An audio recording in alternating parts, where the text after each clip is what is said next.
Everyone, good morning, welcome back to my channel Tina ব্লগের সাথে তোমাদের সবাইকে স্বাগত জানিয়ে আর একটা নতুন দিন নতুন একটা ব্লগ নিয়ে চলে এসেছি। সকাল সকাল ঘুম থেকে ওঠা হয়েছে, তারপরে আর ভিডিওটা শুরু করা হয়নি। বসে বসে ভিডিওটা আপলোড করছিলাম। গতকালকের থেকে ওয়াইফাইয়ের প্রবলেম হচ্ছে, নেট তো চলছেই না, ফোনের ইন্টারনেটের দ্বারাই আর কি ভিডিও আপলোড করলাম। সে কতক্ষণ ধরে সকাল মানে তখন কটা বাজে, ওরকম 8:30 নাগাদ উঠেছি, আর তারপর থেকে সেই বসেছি। ব্যাস থাম্বনেল আর ভিডিও পাবলিক করতেই হয়ে গেছে আমার দিন শেষ, মানে 11টা বেজে গেছে।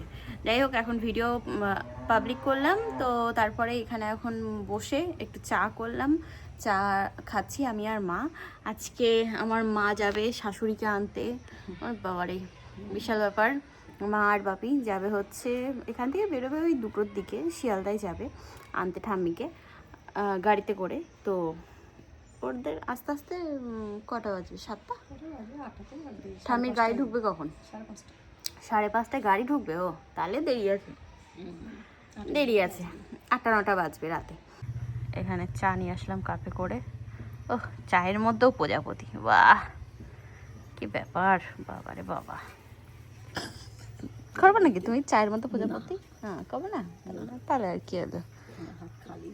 এই যে সব ঘাস মরা ওষুধ আজকে রোদ না পেয়ে ব্যাস শুরু করে দিয়েছে। এদের গতকালকে বৃষ্টি হয়েছে বলে খেলা বন্ধ ছিল, আজকে সকাল থেকে শুরু করেছে এরা।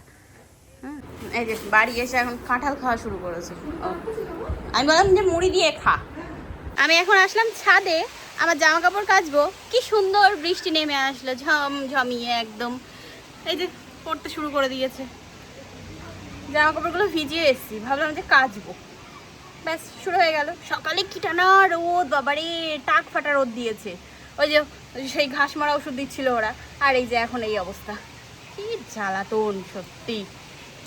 একটা কি সুন্দর ফুল, এই দেখো, হয়েছিল কালকে, অনেকগুলো হয়েছিল গাছে, তা পড়ে গেছে আজকে এসে দেখছি ওপরে ছাদে। এটা বেল ফুল না জুঁই ফুল আমার মনে থাকে না, এই ফুলগুলোর কথা আমার একদম মনে থাকে না। এই যে এই গাছটা, এই দেখো আবার কত কড়ি বেরিয়েছে। হঠাৎ করে নেমেছে এখন ঝমঝমিয়ে বৃষ্টি, দারুণ বৃষ্টি হচ্ছে। তো এই যে এখানে এখন বানাচ্ছি হচ্ছে চা আমাদের সবার জন্য, আর এখানে মাখাচ্ছি হচ্ছে মুড়ি। মুড়ি শুধু আমার জন্যই, তো একটু পেঁয়াজ, হালকা একটু তেল দিয়ে, চানাচুর দিয়ে, আর তার সাথে আছে হচ্ছে বড়া। বর্ষার ওয়েদারে কিন্তু এরকম মুড়ি মাখা বা মশলা মুড়ি, তার সাথে আমি তো এটা আর কি পকোড়া বানিয়ে নিয়েছি, তার সাথে ধরো যদি একটু মানে চপ হয় বা কিছু বেগুনি হয়, তাহলে তো একদম জমে যায় ব্যাপারটা। আর যদি একটু চা থাকে, ও হো হো, মানে সোনাই সোহাগা। তো এই সব কিছু রেডি করে এখানে বসে পড়েছি, এখন এটাই এনজয় করব। যেহেতু বাইরে বৃষ্টি হচ্ছে, বৃষ্টির মধ্যে তো কোনো কাজ বাজ তো করা যাচ্ছে না, তো ওই জন্য চা খেতে খেতে এখন মুড়ি খাওয়া হবে। বৃষ্টির ওয়েদারে এনজয় করতে কিন্তু খুবই ভালো লাগে, তবে আমাদের চুলের জন্য কিন্তু এই ওয়েদারটা ভীষণ টিপিক্যাল। কেন বললাম এই কথাটা? কারণ এই টাইমটাই, এই বর্ষাকালেই আর কি আমাদের মাথার থেকে বিভৎস পরিমাণে চুল উঠতে থাকে। গত বছর আমারও ঠিক এরকমই দিন কেটেছে, যে এই বর্ষার ওয়েদারে এত পরিমাণে চুল উঠেছে, মানে হেয়ার ফল হয়েছে, কিছু বলার উপায় নেই। মানে এরকমভাবে জাস্ট আমি হাত দিয়ে জাস্ট আমার মানে চুলটা এরকমভাবে হাত লাগাতাম আর ঝরঝর করে চুল উঠে যেত। এত খারাপ কাটিয়েছি না সেই দিনগুলো, কিছু বলার নেই। তবে হ্যাঁ, গত বছরের তুলনায় এবছর আমার চুল পড়া মানে হেয়ার ফলের যে প্রবলেমটা ছিল সেটা একদম চলে গেছে। এর আগেও আমি তোমাদের সাথে শেয়ার করেছি যে আমি আমার হেয়ারের জন্য ইউজ করে থাকি অ্যালপস গুডনেসের এই রোজমেরি ওয়াটারটা, যেটা আমার চুলের জন্য ভীষণ কার্যকরী ফল এনে দিয়েছে। মানে গত বছর আমার যেভাবে হেয়ার ফল হয়েছে তার তুলনায় এবছর কোনো রকম হেয়ার ফলই হচ্ছে না, বিশেষ করে এই বর্ষার টাইমটা। যাই হোক, আমি তোমাদেরকে একটা জিনিস এখানে দেখাবো, সেটা হচ্ছে যে গত বছর আমার চুল কিভাবে উঠতো, এখন এরকমভাবে চুলের মধ্যে হাত লাগিয়ে নিলেও আমার কিন্তু হেয়ার ফল হয় না। আমি এখানে একটুখানি চুলে চিরুনি লাগিয়ে তোমাদেরকে দেখাচ্ছি, দেখো আমার কিন্তু হেয়ার ফল কোনো মতেই হয়নি। বিফোর আর আফটার আমি রেজাল্টটা দিয়ে দেব।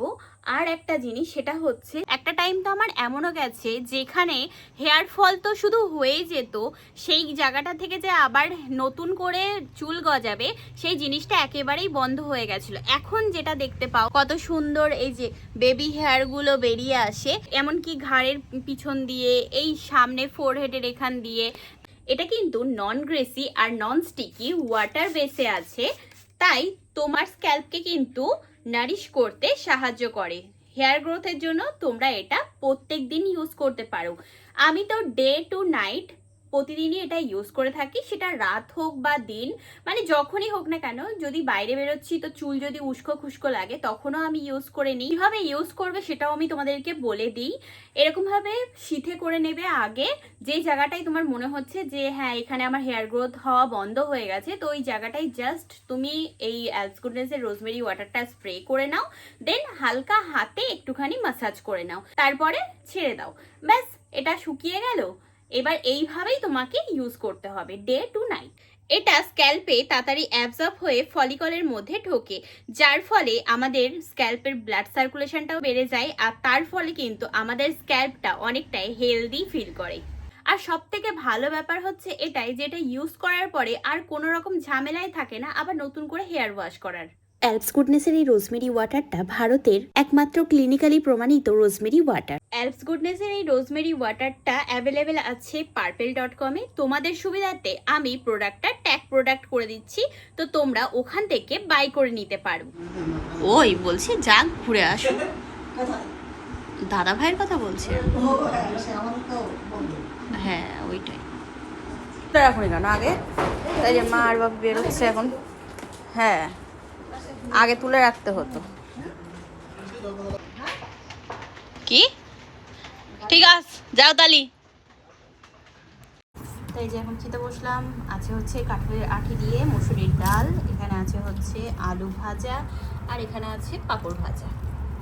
বাইরে বৃষ্টিটা একটু কমেছে, তো মা বাপি আর কি বেরোলো, এই আমি আসলাম ঘরে। আমি আর এখন কি করব, ভিডিও এডিট করি।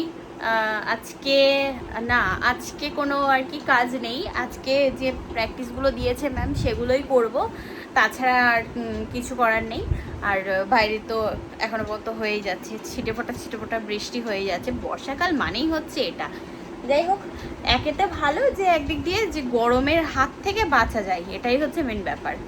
তো চলো, পরে কথা হচ্ছে তোমাদের সাথে। আমি একটুখানি শুয়ে বসে রেস্ট নিয়ে নিই, তারপরে প্র্যাকটিসে বসবো। এখনই আর কি খেয়ে উঠি, সঙ্গে সঙ্গে বসতে ইচ্ছা করছে না। আমি আমার জামা কাপড়গুলো কেচে কুচে দিয়েছিলাম, তা বৃষ্টি হয়েছে, একটুও শুকায়নি, একটুও না, পুরো ভিজা, একদম সম্পূর্ণটা পুরো একদম ভিজা ভিজা। দেখি রেখে দিই তুলে, আর কি করব। সকালে দেখি আগামীকাল যদি রোদ ওঠে তো তখন ইয়ে করা যাবে।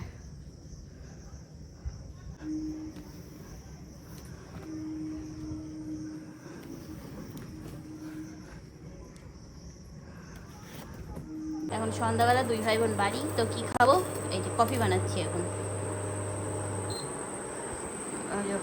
ও দুপুরে ভালো রকম ঘুম দিয়েছে, হ্যাঁ এখন উঠলো সবে ঘুম থেকে।